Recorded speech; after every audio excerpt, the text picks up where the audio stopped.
What up? It's time for another video. I'm sure you saw. I don't know. You probably saw the thumbnail and thought, "What is this?" So MPF 25. So you're probably wondering what that is.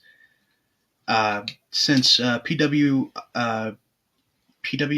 Pro Wrestling Insider, released their what is it, top 500 wrestlers of all time or whatever, and some person made someone I don't know who, but shout out to them. They made the top 500 black pro wrestlers of all time, and I thought that was pretty cool. And I just suddenly got the idea to do one of that. So MPF stands for my personal favorites. So I just felt like doing 25 because that's a nice number, I guess. I can't do 500. I don't even know that many pro wrestlers. I'm gonna put this phone over here so it don't vibrate or distract me. So anyway,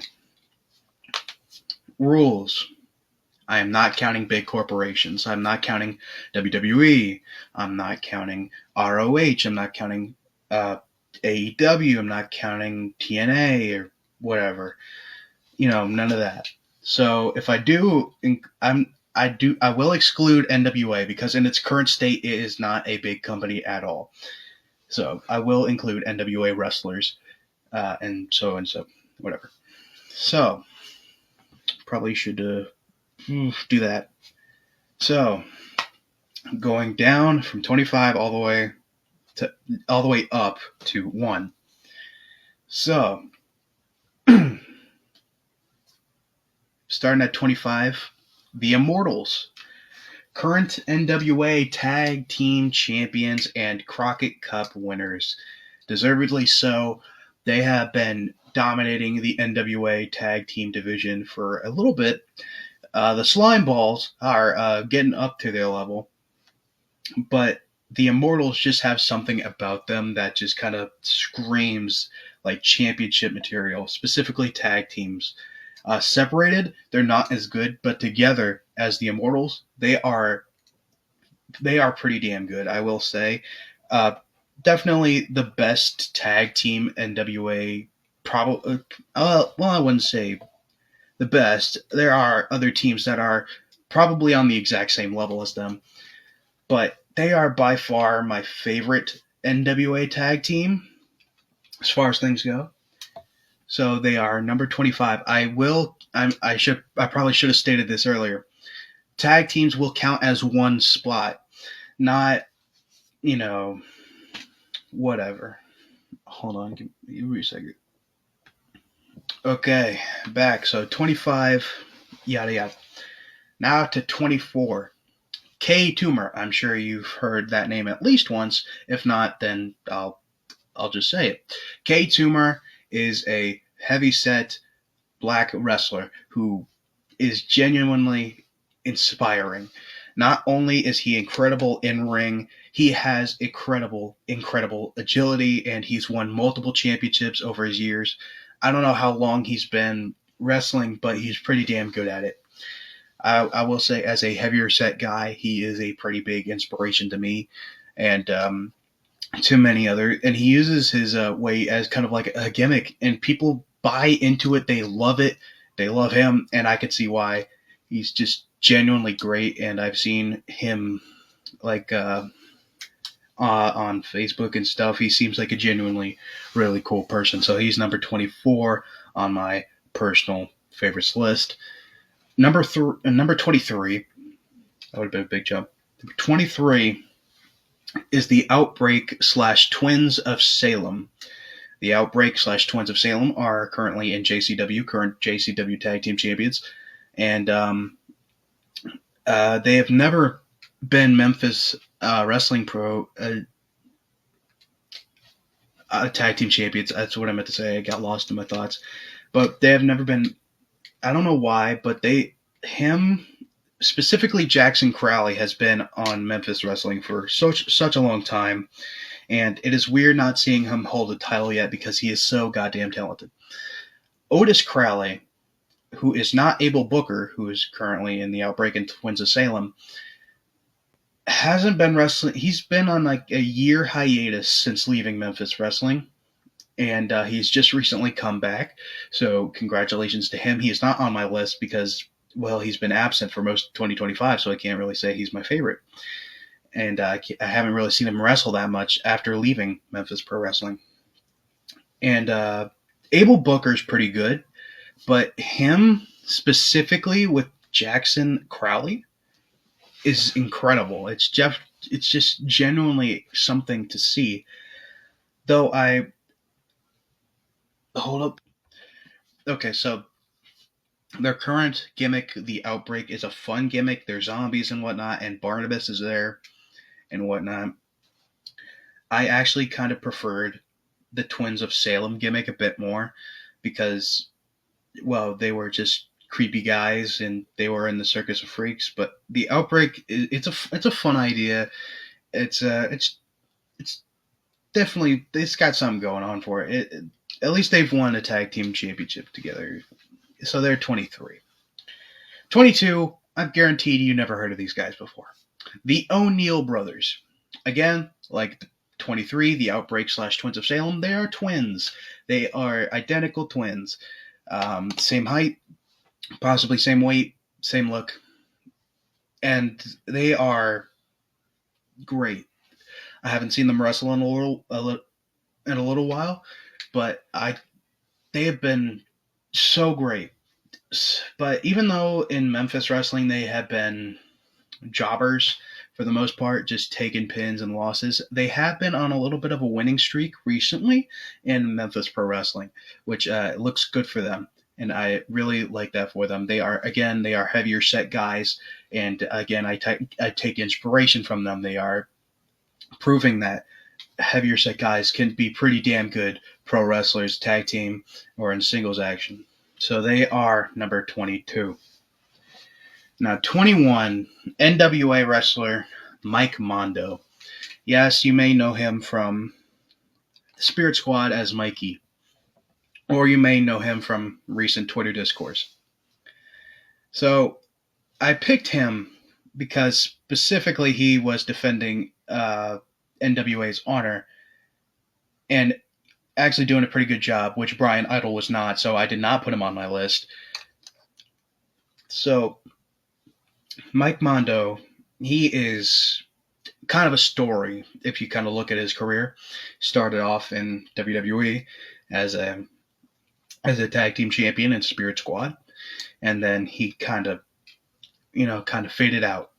And then he won, I believe it was NWA National Heavyweight Championship. He won that recently, real recently, and he became a big star. He's kind of proof that you shouldn't give up on anything because it took him a while to get there, but he won a singles championship, and it's just, again, very inspirational. And I can't stress this enough. He's pretty damn good. He's pretty damn good. No matter what people say about the Twitter discourse or whatever, they can have their own opinions, but he's been putting on some genuinely good work. So he's 21. Number 20, I've watched him wrestle for a little while. Can genuinely say I'm impressed. I don't know. Again, I stumble on my words a lot, so expect that. I heard things were going on in his personal life. I won't get too much into that, but I'm just saying I hope things get better for him. He seems like a genuinely great dude outside of the ring, and inside the ring, he's had at least one of the biggest stories I've been able to view personally, storylines, wrestling-related storylines. Asylum, number 20. Asylum is a big guy. He's been a champion. He's been the heavyweight champion throughout 2025 up until recently when Robbie Collins won it back from him. He's been pretty impressive for a big guy. I can genuinely say that he's been dominant. He's been just pretty good. Let me think of other things to say real quick. He's had probably the biggest storyline in 2025, at least what I've been able to view in ASWA. I think he's retired from ASWA or Pro Wrestling Action. At least from what I've heard, he had a whole speech at the end of one of the pay-per-views where he gave a whole speech and he said he was going to retire, I think he said.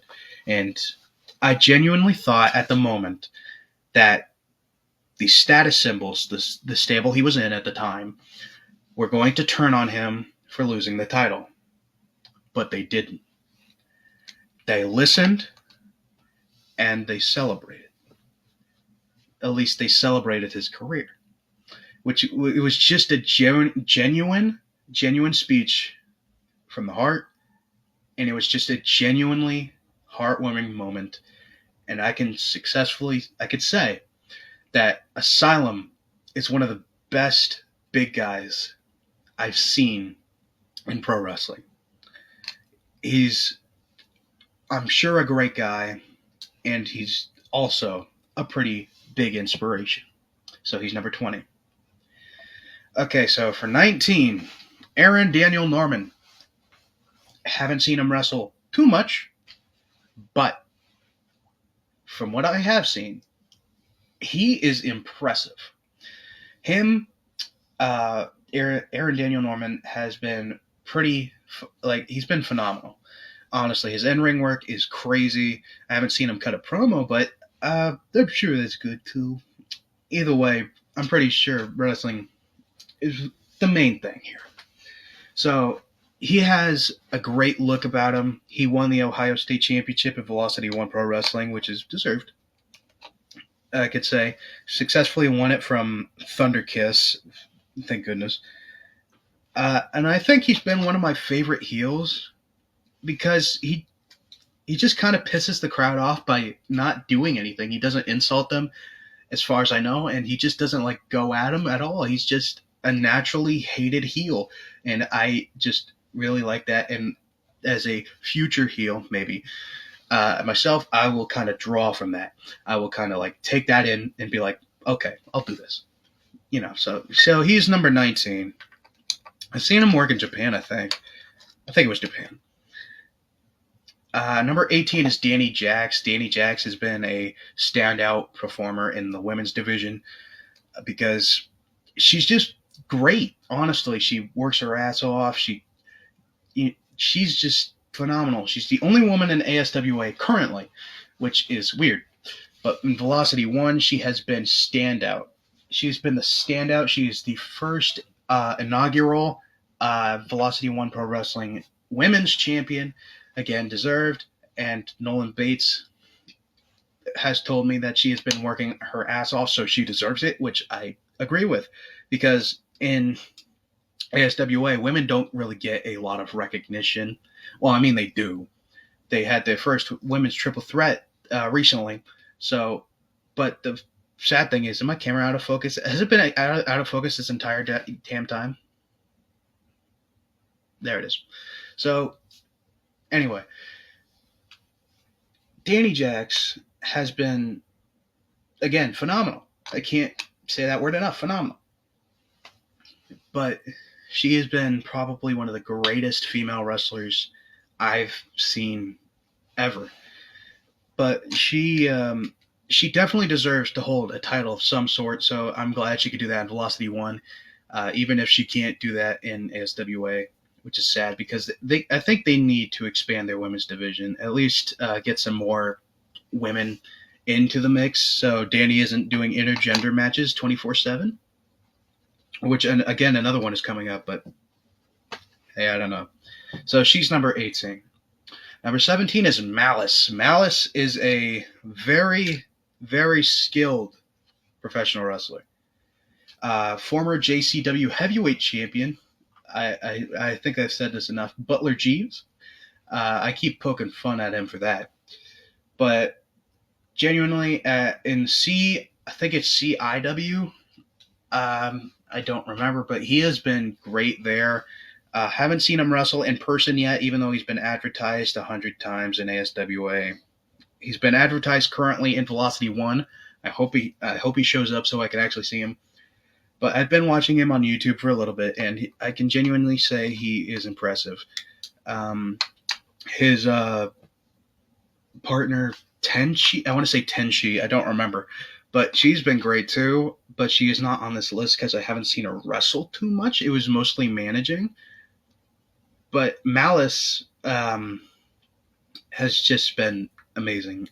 I love his look, and I love his moveset, and I love what he does. So he's great. So he's number 17. Oh god, this video's running pretty long. I'm not even halfway through the list yet, am I? I don't know. I can't count. 16. I'm sure you guys know him. Mads Cruel Kruger. What can I say about this goddamn guy? So, first off, he got the title off Riddle, which is great. Great to hear. No one likes him anymore. But not only did he take the title off Riddle, he fucking deserves that title. Excuse me for swearing. He deserves that title. Like, he deserves that. He's been working his ass off for like years in MLW, and he hasn't been recognized until now. He's been a main eventer from the start. He knows his character, he knows his stable, he knows what he wants his character to be, and he evolves it, and he does such a damn good job. He is a phenomenal big man. He is probably my favorite big man in professional wrestling right now.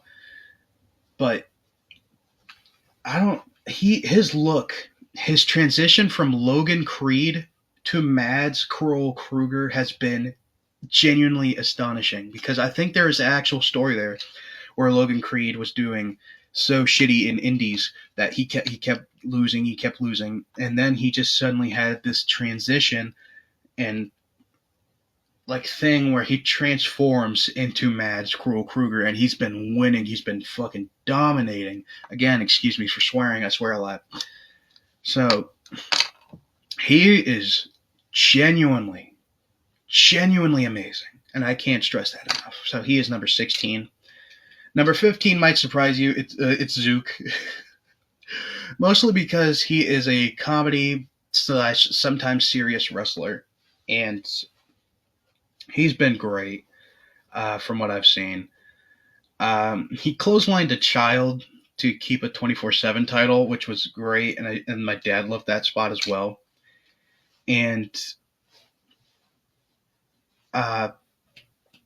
his spot with Manson Crane when he fought, I think it was Sean Blaze for the Velocity One Pro Wrestling title, and he lost. Manson Crane lost his Velocity One title to the Power Slam Pro Wrestling guy, Sean Blaze.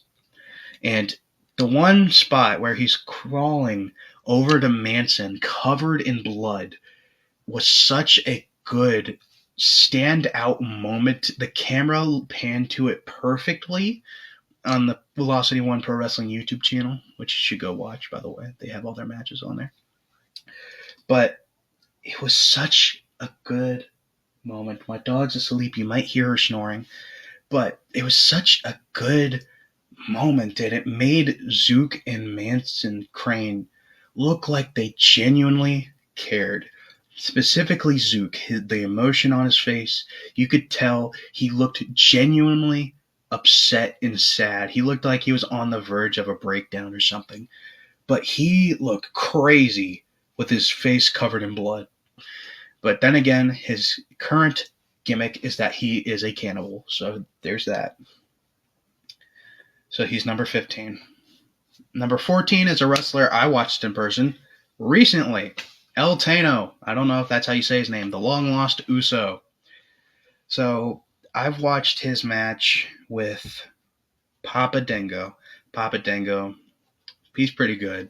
He's not on this list, but someone kind of like him is, which he's actually number 13. So number 14, El Tano. He is incredible. Like his match with Papa Dango, I might be losing my voice. My throat's starting to hurt a little bit, so I might take a break here. El Tano has been great. He's been a long lost Anawahi, maybe. So the live event I saw him from, he fought Papa Dingo in the second to last match. He was close to the main event, and it should have been the main event because that match was so damn good.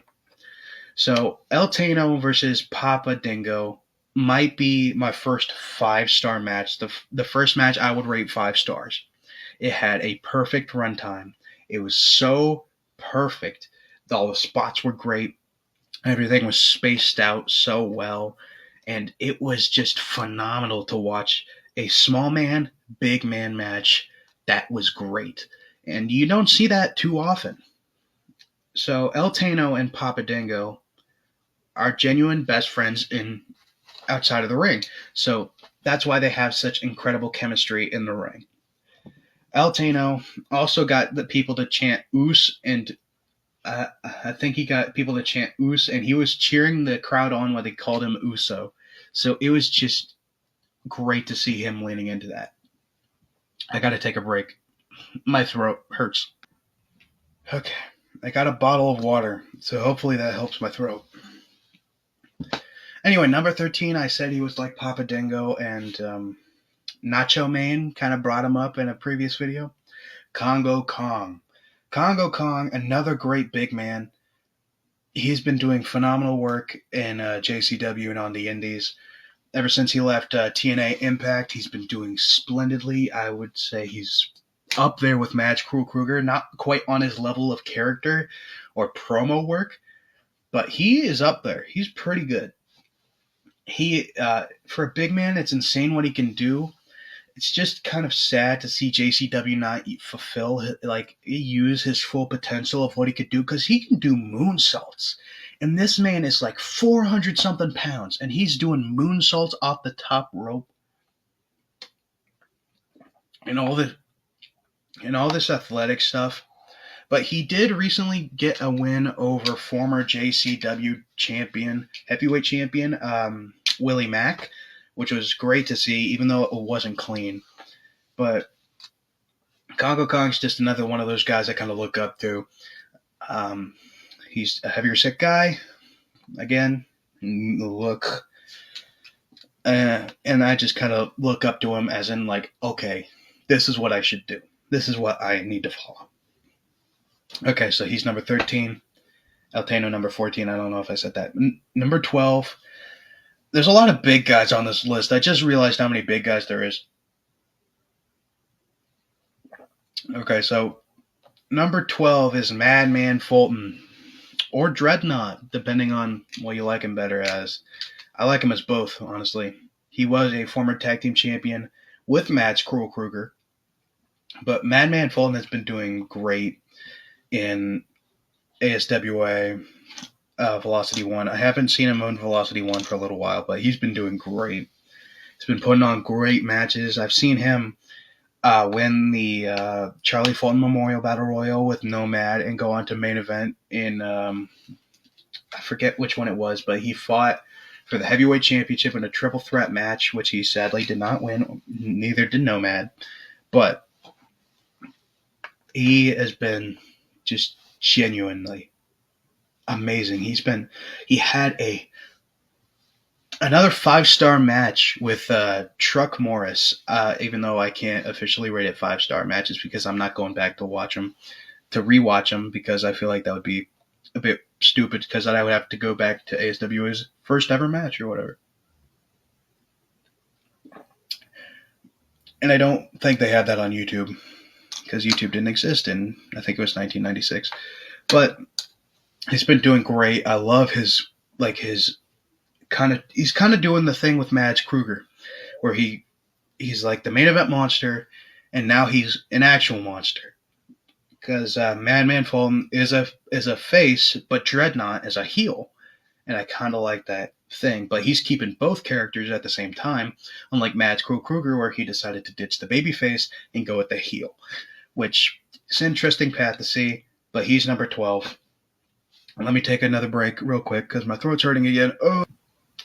Okay, so let's see, where was I? Number 11, right? Number 11. Okay, hold on, let me take a drink.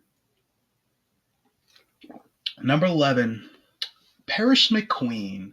I've been watching her recently. I think she's sort of new in professional wrestling. At least from what I've seen, I haven't seen her wrestle too much, but she has been a phenomenal female wrestler. She's definitely won Female Wrestler of the Year for me because I've seen her work and I've seen her tag team work as well as singles work with her friend. I forget what her friend is, who her friend is, not what. I'm sorry. That was rude. That was hella rude. But I've seen her with her friend, and they've been doing pretty good work.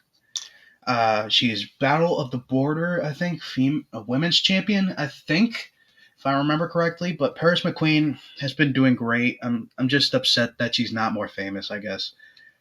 But I would put her on the same level as Danny Jack. She's doing great. She's working her ass off. I think she's joining Disciples of Crane, I think, but she's been doing hella good work. So for that reason, she's in number 11. Number 10, this is where we're starting to get low on tag teams. Well, there wasn't. I don't know what I'm saying. There's like 5 tag teams on this list, and this is like the 4th one. So this is Brothers of Funstruction, Yabo and Ruffo. If you haven't seen them wrestle, you should. They are slightly green in the ring, but their gimmick is so fun and their promo work is great that I can't put them off the list. They are JCW. They are 3-time JCW Tag Team Champions, and I can see why. They are so over with the crowd. It's just fun to watch them wrestle. Of course, it's a comedy gimmick. They're clowns, but it's weird seeing a tag team clown wrestlers, I guess, instead of a singles wrestler like Doink. But it's just fun to watch them because you don't know what's going to happen, even though they have some repeating jokes. It's fun to watch them. So for that reason, they are number 10. Oh boy, it's 27 minutes. I'm going to have to go through a lot of editing for this one. Number 9, another JCW guy, Quinn Whittick, or better known as Cocaine. Yes, the word cocaine, not C-O-K-A-N-E. That's a different guy. Fun fact, he got in trouble for that gimmick because I put him on this list for a very specific reason. He started off, I believe, as Blue Cane, which the actual Blue Cane, another professional wrestler called Blue Cane, is now called Blue Pain, actually got into him with that. And so he changed it to Pink Cane, and then then he changed it to pink, and then he changed it to yellow, and then WWE got on their ass, and then they changed it to cocaine, and WWE got on their ass again, and then he changed it to just the word cocaine, the drug. And not only has he transformed this character into something else, he transformed this character into someone no one cared about, into something so phenomenal and great that people started to love it. He is so over with the JCW crowd. With Stephen Flo as Flo Kane, which is a great name and a great team, he's been putting in the work, and I'm surprised he hasn't won at least the American title at this point because he deserves it. He's been working his ass off 24/7 in the Indies and JCW. He also recently fought the veteran Jack Vaughn, which is a pretty high honor, fighting the guy from OVW. Anyway, so he is number 9. It's approaching the 30-minute mark. I can talk for hours about pro wrestling, man. I love this sport. Sorry, sports entertainment. Okay. Number 8, recent wrestler, 7 feet tall, Talos. Also known as Jack Talos. I've seen him wrestle in the NWA along with Daisy Kill, former NWA American Tag Team Champion, along with Daisy Kill. He is great. I would have to put him up there with Congo Kong. slightly lower than Mads Kruger because his character isn't really fully developed yet. He's slightly new, so he's not, as experienced with character design. But I haven't seen him cut a promo yet, but I have seen his in-ring work, and he's doing pretty damn well for himself for someone really new. And I've seen his YouTube videos. I've watched a couple, and I gotta say, he out of the ring and backstage, I feel like I would share a drink with this guy. Not an alcoholic drink because I can't legally drink. I am still 18. I gotta wait till I'm 21. But I would share a glass of water with him, I guess. I don't know. But he just seems like such a chill, laid back guy. He's just a guy you would like want to talk with, get some pointers, all that.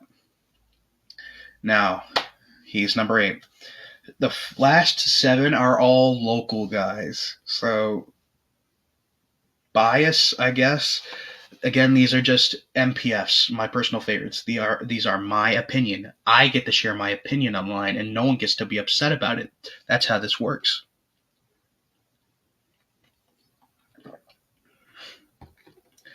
So I ran this list by my dad, and I have switched it up a little bit. So, give me one real quick second right here. Sorry, I had to take a break. My throat was killing me. I've been talking for 31 and a half minutes now. But moving on to number 7, J.J. DeVille. Things are going on with him and his family. I pray they get well soon, because this man, former ASWA Universal Champion, I believe 2-time ASWA Tag Team Champion with Bartholomew something. I don't remember his name. But J.J. DeVille has been the Shawn Michaels of that group of Better Than You, which is the team name. But he has been the Shawn Michaels. I don't know what way to put it, but he's not clearly a face. He's not clearly a heel. He's just insane because he does things a face wouldn't normally do. He attacks people from behind.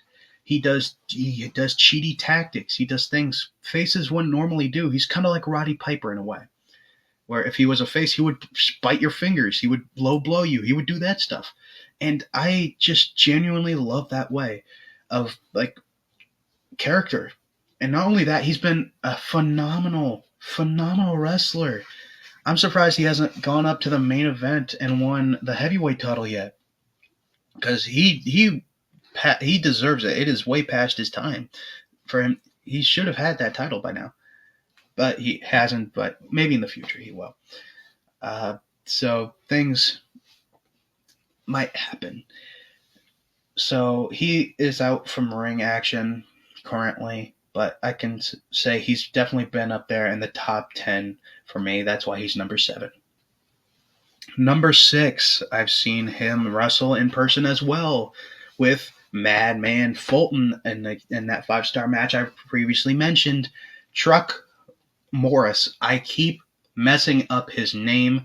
People say I think it's Truck Morris, but people say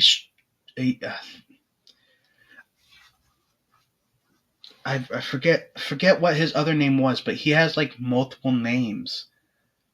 His Truck Morris, and it's Chuck Morris. I made the sign. It's somewhere. I don't remember where it is, but I made a sign that says the Truck Chuck Morris, and I got so upset when his name came out on the poster for ASWA and it said Truck Morris, and I got real upset. Anyway, this man has also been working his ass off. Hasn't won any titles as far as I know, but he is great. He has one of the smoothest spine busters you will ever see in professional wrestling. I would probably put it like slightly lower than Batista's spine buster in terms of like smoothness, because it's so good. Like he hit one, he picked up Madman Fulham like he was nothing and slammed him down with the cleanest spine buster, and then he won the match. You wouldn't expect that, and I certainly didn't, and it was so shocking, at least in that moment, because I thought he was just a nobody getting fed to the main event monster, and then he won the match, and it was crazy. It was just a genuinely crazy moment. So I've looked him up, I've watched more of his matches, and I could say he's great. I just like this guy. Moving into the top 5 favorites. There is one team left, and I've saved them. I'm sure you know who they are, if you know me. Number 5, Robbie Collins. Because not only has 2025 been focused around him in ASWA, he's been the heavyweight champion for quite a bit of it. And he's been putting on some good matches. He needs to work on his drop kick a bit, but the kids like him. He's over with the crowd. Everyone likes him. He's the redneck kid. You know, he looks a bit different now than his ASWA render on the website, which they desperately need to update because some of the people on that website aren't with the promotion anymore. I'm pretty sure, but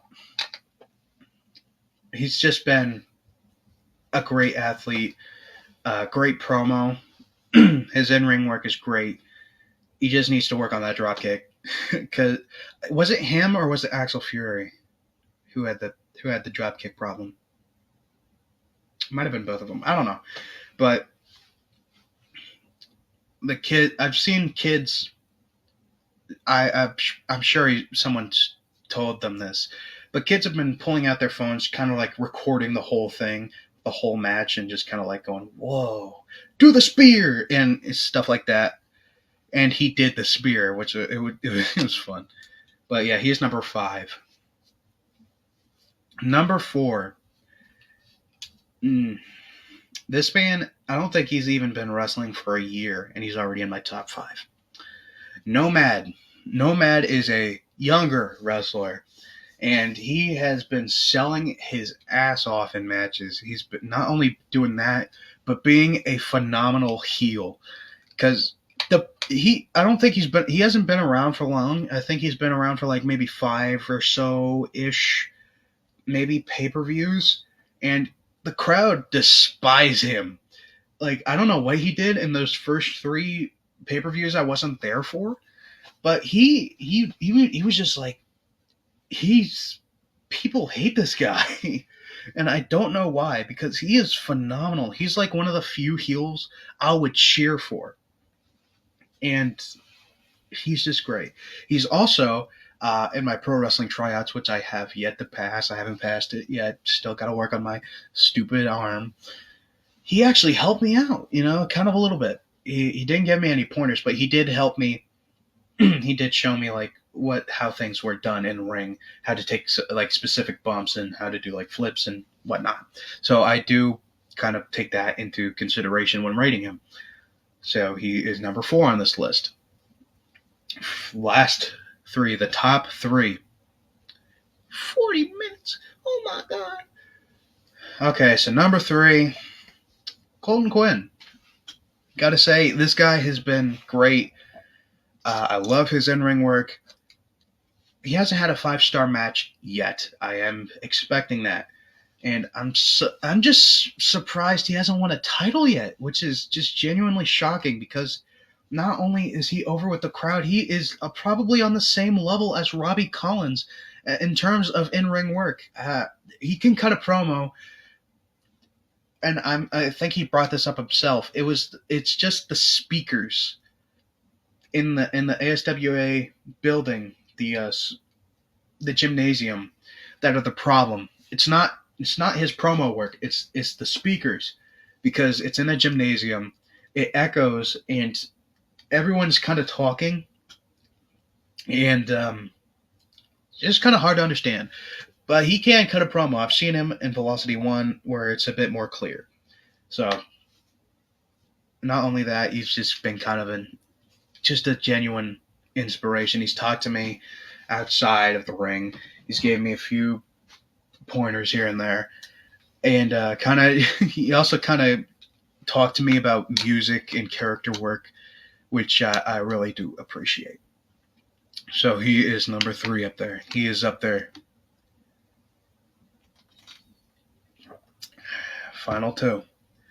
Number 2, Jimmy Lee. Jimmy Lee is one of those guys you look at and you're like, man, that is a man who can teach me everything about this business. And you'd be right, because he runs the pro wrestling training. He runs the pro wrestling training in ASWA. I put him at number 2 because he is a good in-ring worker. He knows how to cut a promo. He knows how to stay on the crowd's good side, except for that one kid who had that birthday who I sat next to and did not like him. But he has had this gimmick for like years. And he is also a former NWA Tag Team Champion, I think, as Gravedigger, I think, if I remember correctly. But he has helped me so much on my pro wrestling journey. Not only did he teach me, like, how to take bumps, you know, specific ways to do things, he's talked to me a little bit, not too much. He hasn't talked to me in like a year. he's talked to me a little bit, and he said to give my arm some focus because it keeps buckling under my weight. Because I'm a big guy, again, big guy, and all that. So he's just helped me a lot, and he's just managed to find a way to stay over in like all of these years of just pro wrestling, the same gimmick, and it's just crazy to think, you know. Not only has he been able to stay over in ASWA, he's managed to get over in other promotions like Velocity One Pro Wrestling, and it's crazy to see him just perform at such an age. Even though he has recently made a post about how much he's thinking about how many times he'll lace up the boots, which is sad to see because that means I won't ever get that debut match. At least maybe the 4th match I will have, maybe, because I have a full debut planned out. So he is number 2. Time for number 1. If you know me, you know this team very well, and you know them like they're just so great. And I'm sad their tag team title reign didn't last longer. The 5th floor. So if you know them, Manson Crane, Nolan Bates. I'm doing this. I'm putting them at number 1, mostly because of Nolan, but Manson Crane also has been phenomenal. They are the main event tag team. Their tag team titles their reign should have lasted a bit longer, but Manson is going through some things. Again, I hope everything goes well. I hope things are all right, and I am looking forward to getting to see him back in ring and making that return. But Nolan Bates has been amazing. He has been possibly he's been more of a friend than he has anything else to me, because he's been sharing updates on Velocity One. He's been sharing updates on ASWA, and he's been talking to me about so much. He's been teaching me so much about what goes on, and I can't thank him enough for this, and I can't help but put him at number 1 with Manson. And how could I not? Because he's been amazing. Like, he's getting a Velocity One Pro Wrestling heavyweight title shot in January, I think. And he's having a fight with 5 ASWA icons in December, on the 7th, December 6th, in like 2 weeks. So it's just crazy, to think, like, I could talk to a wrestler and he'd be like, "Hey, what's up?" But it's also kind of hard to say if Zook counts as the fifth floor currently because Nolan is trying to recruit him into the fifth floor. So he's talking to Jimmy about it and all that stuff. But the fifth floor are my number one personal favorite top wrestlers. Mansa Crane, Nolan Bates, phenomenal in ring workers. I just love their gimmick. They've been doing so much for ASWA since they've made their debut as a team, and it's great. And it's kind of hard to put into words, but they've just been great. And hopefully Nolan can follow in Manson's footsteps and win a singles title because Manson Crane was, I believe, ASWA Universal Championship when he had that long hair. And maybe Nolan Bates will be able to win some singles gold in ASWA with no hair. You never know. Anyways, oh God. 46 minutes of me talking about professional wrestling and who my personal favorite top 25 are. Hope you've enjoyed this rambling. But anyway, these are my top 25. I shall go down once more. I won't explain why. If you want to go hear my explanation, go back to the beginning of the video. 25, The Immortals, aka Kratos and Odinson. 24, K-Tumor. 23, The Outbreak / Twins of Salem. 22, The O'Neill Brothers. 21, Mike Mondo. 20, Asylum. 19, Aaron Daniel Norman. 18, Danny Jax. 17, Malice. 16, Mads Krul Kruger. 15, Zook. 14, El Tano, I hope I say that right. 13, Congo Kong. 12, Madman Fulton. 11, Paris McQueen. 10, Brothers of Funstruction. 9, Cocaine. 8, Talos. 7, J.J. DeVille. 6, Truck Morris. 5, Robbie Collins. 4, Nomad. 3, Colton Quinn. 2, Jimmy Lee. And 1, The Fifth Floor.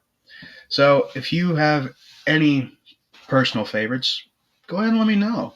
I'm happy to just sit back and listen to your opinions on things. And if you want to critique my list, go ahead. Hopefully you won't do it in such a harsh way like, hey man, that's not my favorite 25. The hell are you doing? Go explode or something. I don't know. Just don't do that stuff. But anyway, thank you all so much for listening to my nearly 50-minute rambling about pro wrestling and my favorite top 25 wrestlers. But just thank you so much, and I hope this year ends well and the new year is better than this one. That being said, bye-bye.